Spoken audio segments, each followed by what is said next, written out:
This is Venezuela. Just had their election, right? Big election.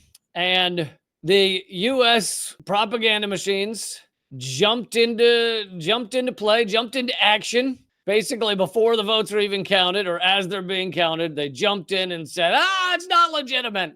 It's not a real election. Ron Yukalik posting a New York Times headline. Their headline was, Venezuela's autocrat is declared winner of high-stakes election. The result, which would give Nicolas Maduro 6 more years as president, is likely to be disputed by the opposition. The voting was riddled with irregularities. That's right. The New York Times knows that the voting was riddled with irregularities. It was before the opposition had even had a second to say they disagree. And then Rania points out this is a lie. The New York Times is lying to cast doubt on the election. The socialist leader they do not like. Over 800 international election observers across Venezuela saw a transparent and efficient process, not irregularities. That's the difference between Venezuela and the United States. Well, one of many differences that I'll be talking about. Breakthrough News says the Venezuelan opposition is refusing to recognize the official results that declared Maduro to be the winner. For months, Maria Corina Machado has indicated she would recognize the results only if Maduro lost, which doesn't really count. I only recognize the results if they're the ones I want them to be. If we win, I'll recognize. It's kind of like Donald Trump. If Donald Trump wins, he will recognize them. If he loses, he will not. Now, we can get into how our U.S. elections are rigged by both sides, right? They're rigged heavily by Republicans doing things like trying to make sure black people can't vote. That's been done across this country. I could go through dozens of examples, and the Democrats are rigging it in their own way through various efforts. And of course, it's all rigged by money.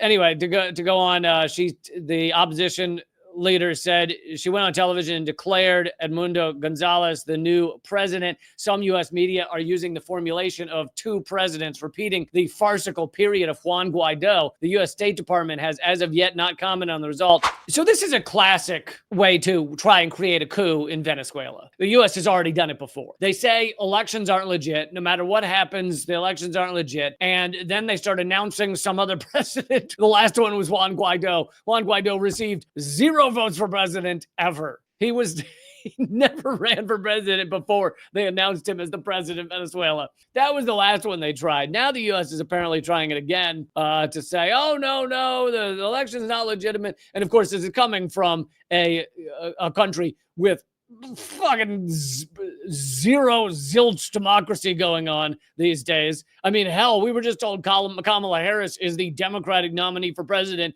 after receiving 0 votes for a Democratic nominee for president. How many, please, if you're out there, raise your hand. How many of you voted to have Kamala Harris as the Democratic nominee for president right now?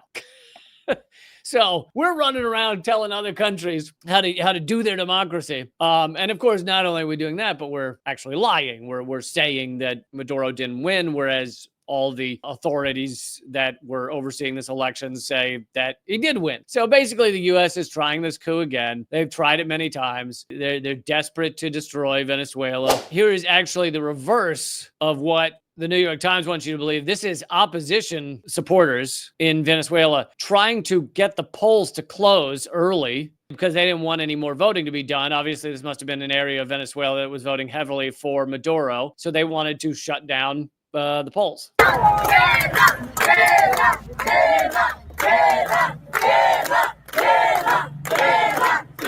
And this is from Breakthrough News also, where I was this morning. More than 100 oppositionists came to the gate around 6 p.m. to demand the electoral officials close the center and not let anyone else enter to vote. By law, the polling stations in Venezuela are not to be closed until the last person in line has voted. Also, Alan McLeod, always doing great work. Here he is saying, it is true that both candidates claim they won, but only Maduro was actually declared the winner by any relevant authorities. CNN has a headline that completely ignores that fact. CNN's headline is both Venezuela strongman, Nicolas Maduro. You know, there's only other countries that we don't like are strongmen, you know? Even though Trump, I feel like, fits the classic example of a strongman acting like, I'm the best ever, I'm amazing, I'm just so good, I'm the best, I do everything the best, I'm just the best, everything's perfect. That's pretty much a strongman. Also, he just survived a bullet to the ear. Is he not the classic example of strongman, but no, the United States never has strongmen.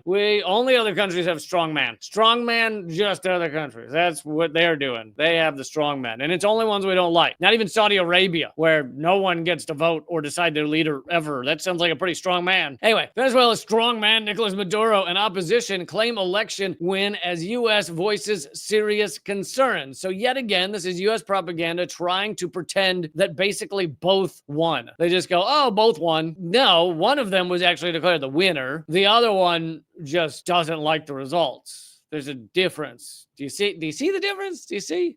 I mean, I know those people at CNN are not very bright, so it could have something to do with that. Okay, let's see what Antony Blinken, our genocide in chief, had to say. Loves a genocide. If my colleagues will indulge me for just 1 minute, I want to speak quickly to the elections that just took place in Venezuela. We applaud the Venezuelan people for their participation in the July 28th presidential election. We commend their courage and commitment to democracy in the face of repression and in the face of adversity. We've seen the announcement just a short while ago by the Venezuelan Electoral Commission. We have serious concerns that the result announced does not reflect the will or the votes of the Venezuelan people.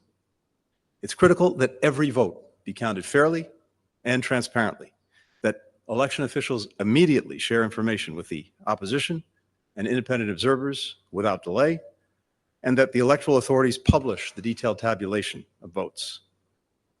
The international community is watching this very closely and will respond accordingly. Oh my God, this is so funny in so many ways. One of the heads of the U.S. empire saying that, oh, Venezuela has to publish the results immediately, which they always do.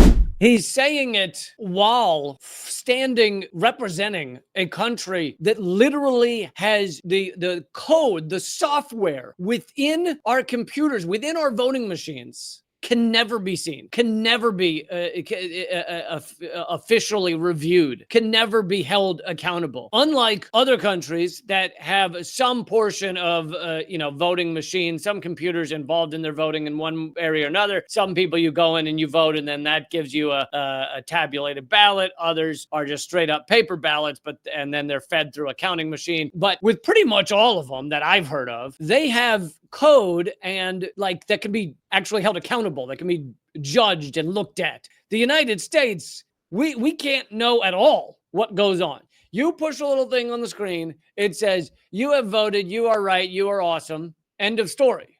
You have no idea what goes down.